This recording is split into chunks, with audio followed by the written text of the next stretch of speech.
He's always been this very austere kind of guy, but had this real loyalty to institutions and to people, and I think they slowly strip that away from him. He loses his faith in government and Winter Soldier and his faith in his friends and his family and Civil War. And, I think when we see him in Infinity War, he's become this sort of ossified kind of, I don't even know what the right word is, but he's just turned his back on a lot of things. And I think, with this movie, they let him kind of return back to that, kind of like sanguine, hopeful soldier, leader. The biggest worry is not only trying to make the guy entertaining, but to make sure the series stays entertaining, And I just really credit everyone over at Marvel. I mean, they know these comics inside out. They're incredibly, fastidious, and I mean, they're fans themselves. So they've done their homework, and they know what the fans want. They know when they're coloring outside the lines. And they somehow managed to stay loyal to the source material, but also give this guy enough challenges to keep him interesting enough to have audiences want him coming back. I was affected. I mean, I knew it was coming, and I'm wiping tears away. So that's proof right there. If you know the story and it still kind of rocks you, that's proof they're doing something right. It's not hard with Downey. He's a very affable guy, and I think he really understood the weight of the responsibility with these movies, and I think he understood that if, when one person succeeds, we all succeed. So he really went out of his way to help us find our footing, not just in the Avengers films, but in your own individual franchise as well. Even when he wasn't on set, I still felt his support. Well, the good thing is it's always easier to build people back up after they've been broken down. So at the beginning of this movie, we see a lot of broken people, and that's what Marvel's great at doing. They've truly leveled us, not just literally, but morally and emotionally. They're true cinephiles. They really, really know so much about movies. Their directing style is really connected to that knowledge because they can reference other things in a way that I've not seen other directors reference, and right away you can kind of understand what they're looking to convey with the scene. And again, they're also incredibly personable guys, so they're just their attitude kind of breeds this sort of lightness on set, which makes everyone feel like it's game. We've seen Carol's transformation. We've seen her kind of grow and evolve and have ownership of these powers. And more than anything, we've just seen how incredibly strong she is. She's been called. Nick Fury has finally decided that there's an emergency. And of course, she's going to take that call. You get to see this really beautiful thing, which you kind of get a taste of with Avengers Infinity War as well, which is very powerful people meeting each other. Powerful people all being in one room. Powerful people that all have very specific skills working together to form a team. And Carol, because she sort of has this connection of Nick, who is obviously sort of the mastermind behind all of this, there is a sense of respect from the beginning when she walks into the room. I think there's, of course, apprehension at the same time of, like, who are you? But I think very quickly they understand that this is someone that they want to be on their team, and that they're sort of, their hands are tied at this point. They've done the best that they can do and came up short, so they're going to have to lean on somebody new. So at the end of Avengers Infinity War, we're devastated, and we're in a state of devastation. And I think what's amazing about these films is there are stakes unlike we've ever seen before in films like this. There is no bouncing back from some of this. We're also seeing with Carol the scope of what's happened because she comes from a different place. We're seeing that this is not just something that's just on Earth. This is an interstellar type of situation. which brings a whole new level of importance to this, that this is big.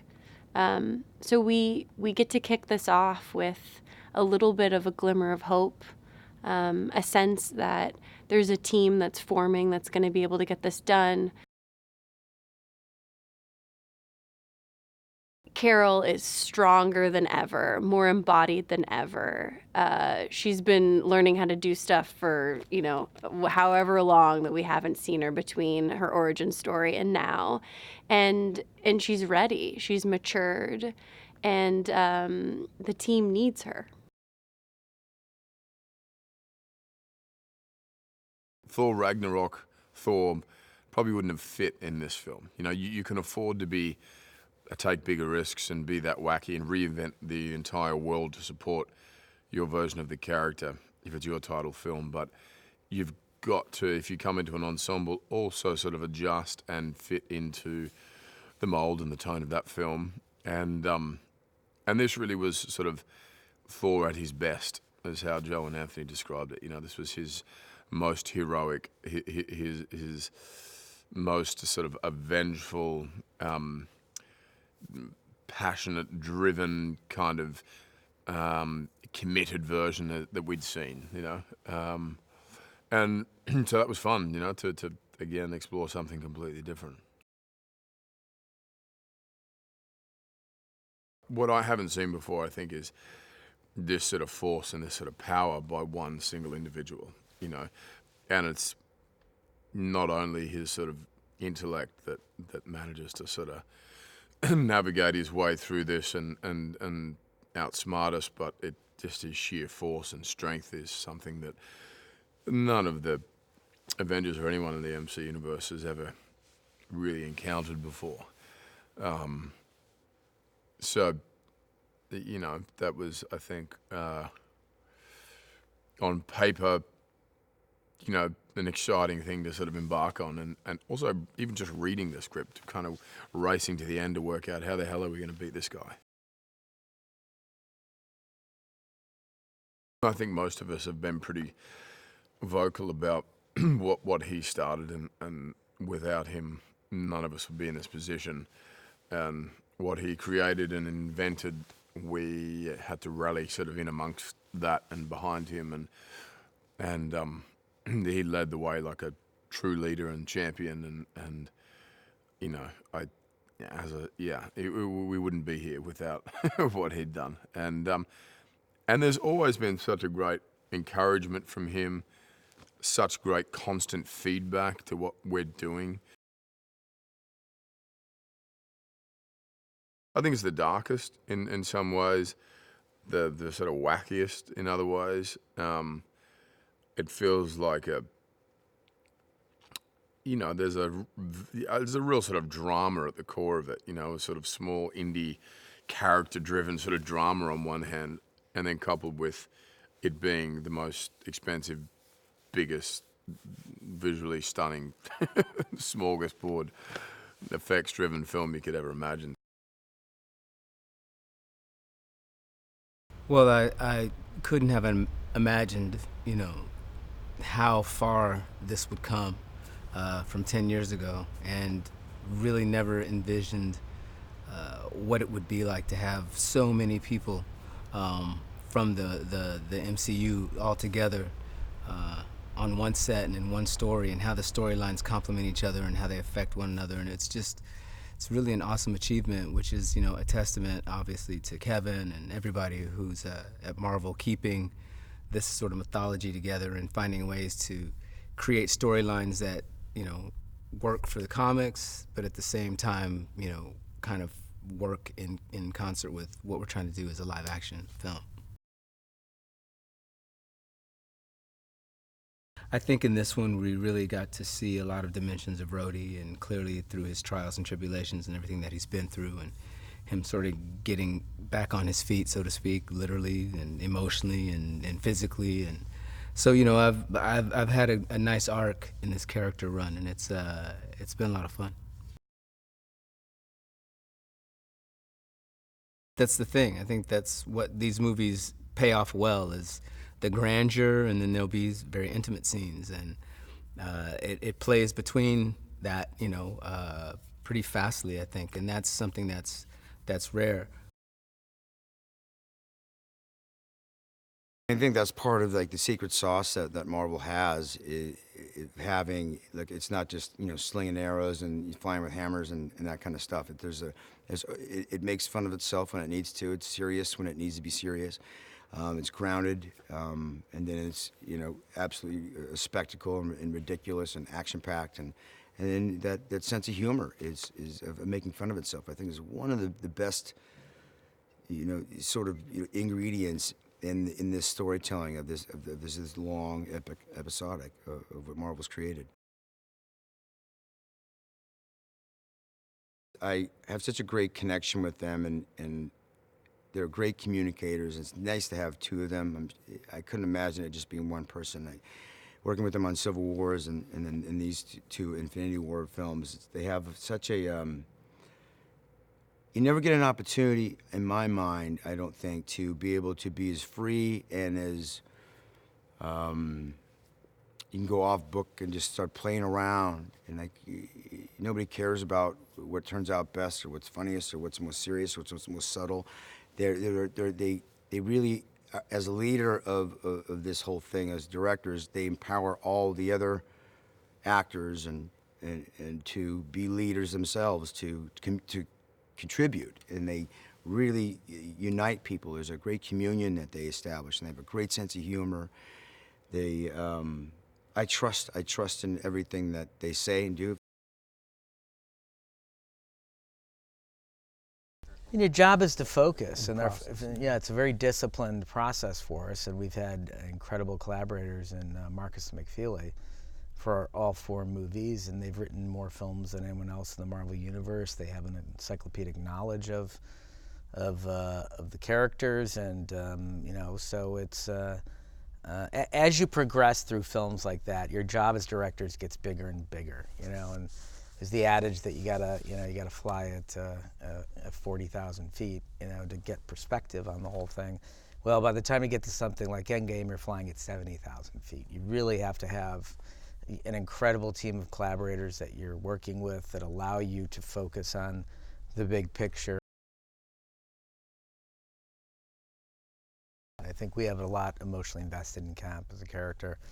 We have a lot emotionally invested in Chris as a friend and a collaborator. So I think it's a proud moment to be able to sit back and look at with perspective the journey that character's gone on, because I think I think Tony's one of the most complicated characters in the Marvel Universe, if not the most complicated. Cap had the most interesting arc, and Winter Soldier was not only I think a touchstone moment for the Marvel Universe. It shifted tone. It upended. It's the moment when we started disrupting the Marvel Universe. So it upended everything that you had known up until that point and shifted it and turned it all upside down. But Cap had to question his very identity and go against the country that had given him his identity. And that is a really rich theme. And I think that the Cap carries with him the most profound thematics. And he does so again going into Endgame. In our mind, part of the reason why the Avengers failed in Infinity War is because they were divided, because of the fallout of Civil War left them in a place where they weren't functioning as a team when Thanos comes for the stones. They aren't in communication with one another.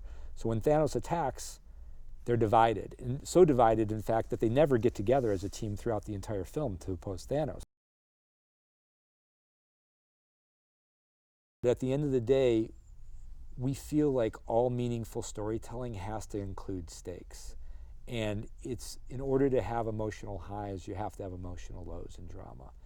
And so part of the reason, we knew that ourselves and audiences had so much joy out of these films for so many years now, that if we didn't start to test that and push back against that, you know, it would essentially just start to dissipate on its own. So we needed, in order to keep the narrative vital and vibrant, we had to take big risks and we had to test it.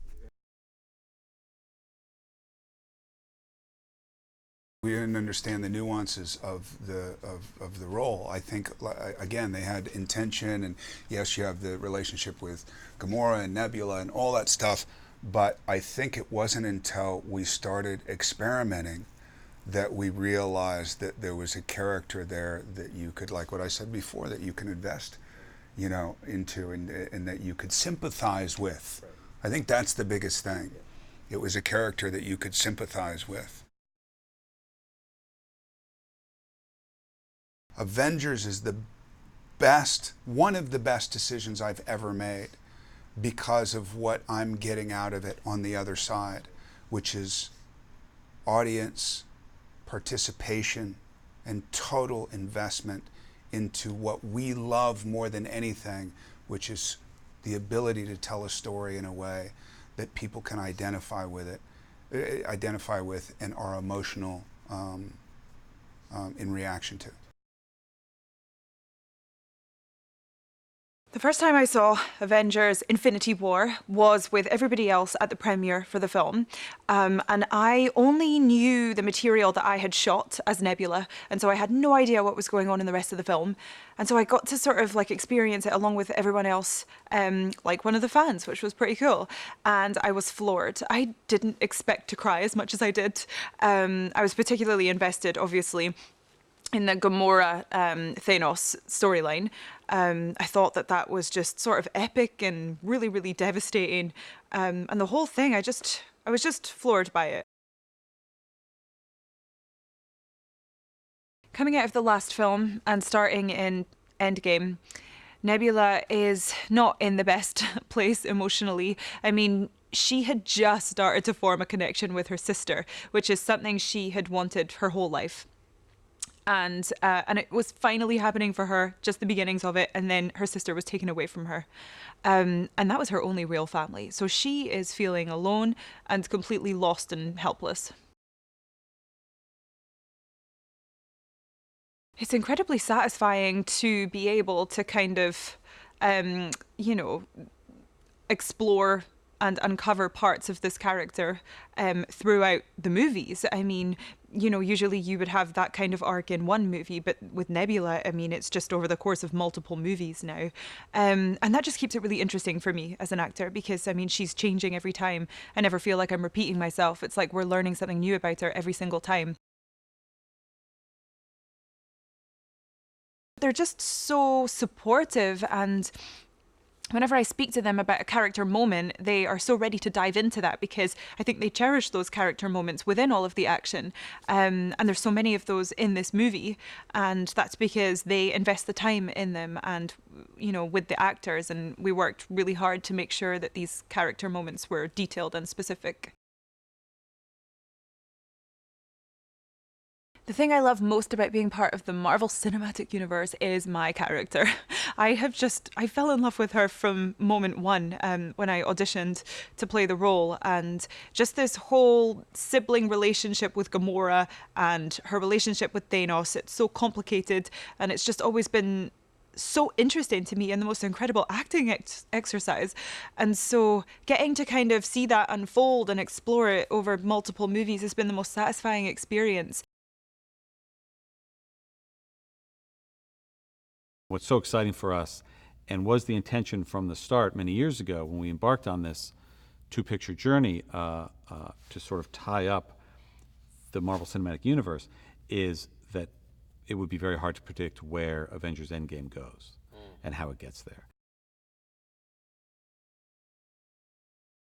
I think all of the remaining heroes deal with the events of the end of Infinity War differently. I think most of them are not used, all of them are used to trauma of one kind or another. None of them are used to being defeated so thoroughly by a single antagonist. And I think they are trying to figure out how that happened and why that happened. It's been a journey, and it's been a journey for 10 plus years for our fans, for people that enjoy going to the movies, and the reaction to the end of Infinity War, when half of their favorite characters dissipated and turned to dust, really was indicative of how emotionally connected the world has gotten to these characters. It is triply so for those of us working day in and day out on these movies, and certainly the actors who've been portraying these characters for many years.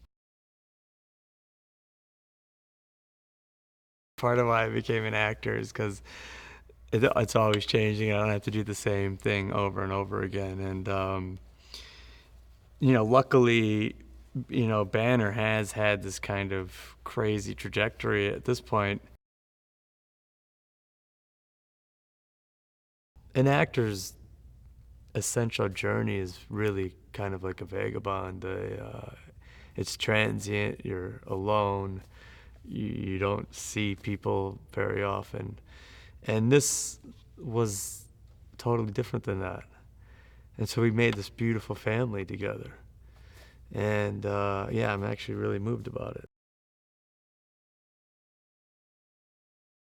Yeah, I mean, the amazing thing about Marvel is they sort of have their hand on the pulse of the culture, and as a reflection of, and I would say even a bit of a leader of where we are, where we were, and where we're going. These characters are archetypes, and the emotional resonance, the relationships they have with one another, and it's really the main thing that makes the movies work. It's the main thing that makes any movie work. The visuals are incredible, and the action's great, and all of that would be fun to experience, but it wouldn't last or have the same impact if you didn't really care about the characters. One of the things that I really have always liked about Ant-Man and our films is that it really is about kind of parental and these relationships, family relationships.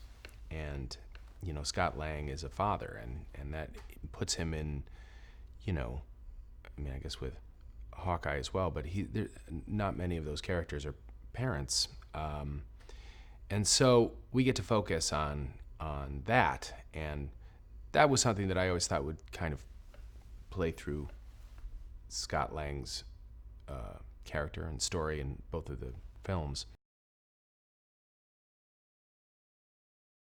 I think Thanos is a really complex, amazing antagonist, because like any good villain, when I saw Infinity War, I'm like, what he's saying, you can see the logic. That it's sure, maybe he's a psychopath, but it's like at its heart, there's something that you can sympathize with, and I think Brolin does a great job at playing kind of a powerful character. He's perfectly cast, somebody that you think like, wow, he just exudes a kind of strength and poise, and he brings that to Thanos. And it's, when you've got this many amazing heroes fighting you, you better be a pretty formidable opponent, and you need a pretty formidable actor to play somebody like that. And so Josh, I think, really, hit a home run. The last 8 minutes of that movie are maybe the best 8 minutes in the entire history of the whole run of them, in a way, because everyone's involved. So I was delighted. He's recognizing that he actually should have his eyes on the long game here, and so I guess there's a different set of principles that he's operating by than he has before. And I think a lot of that has been the burgeoning effect of all of these other Avengers, and seeing how much they've put on the line.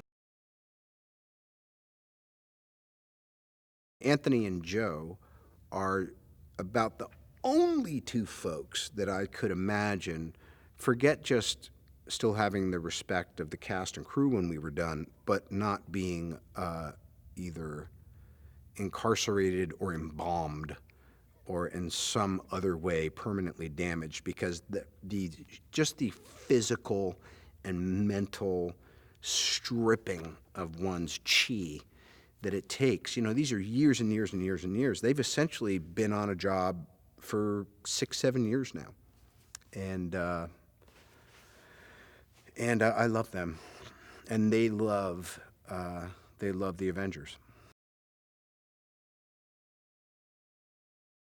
It was all there in this universe to begin with, and I think that that's why the Marvel comics have always been so numinous to kids and grown-ups and people. There's this love for it because it speaks to the world, but it also speaks to the democratic American projected dream, which is far more complicated than that. But there's an ideal there that's always been trying to express itself, and strangely, in some ways, the best of it has been expressed in these little 2-hour segments of entertainment.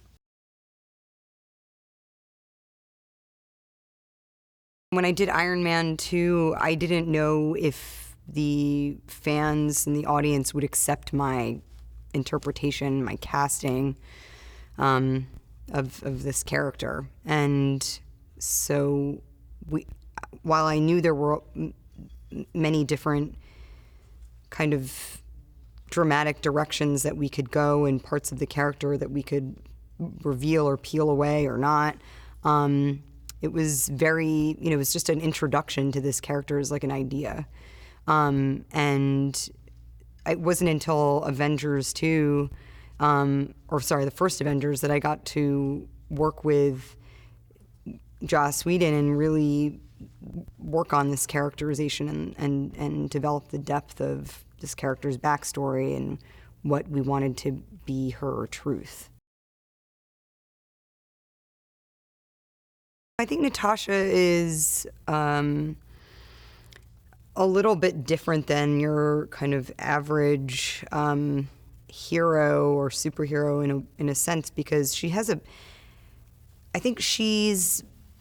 she operates on a different kind of she has a different sort of moral compass than some of the other characters, like, say, even Cap. I think she understands that there's a balance between dark and light in the world, and that you kind of have to, I think she understands the sacrifice you have to make on either end in order to have a kind of balance. And that might not be a reality that some of the other characters are really willing to swallow, but I don't think she has to have the same mindset as say Cap in order to work alongside him. She just looks at the world in a different way, but they can have a shared goal. I really love Natasha. I think she's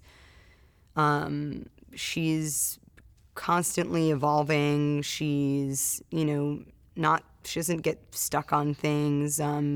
She's just continuously moving forward, and I think, she doesn't dwell on regrets or the past, even though those things may haunt her.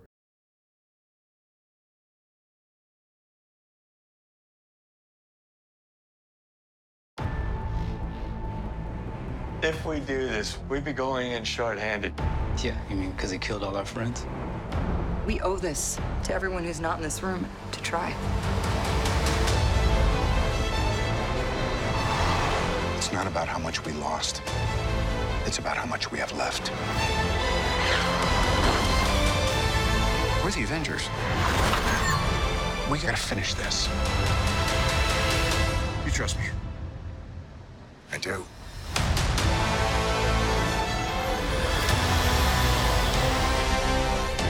You could not live with your own failure. Where did that bring you?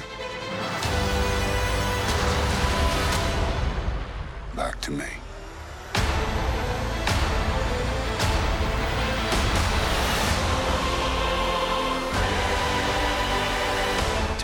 On sale now.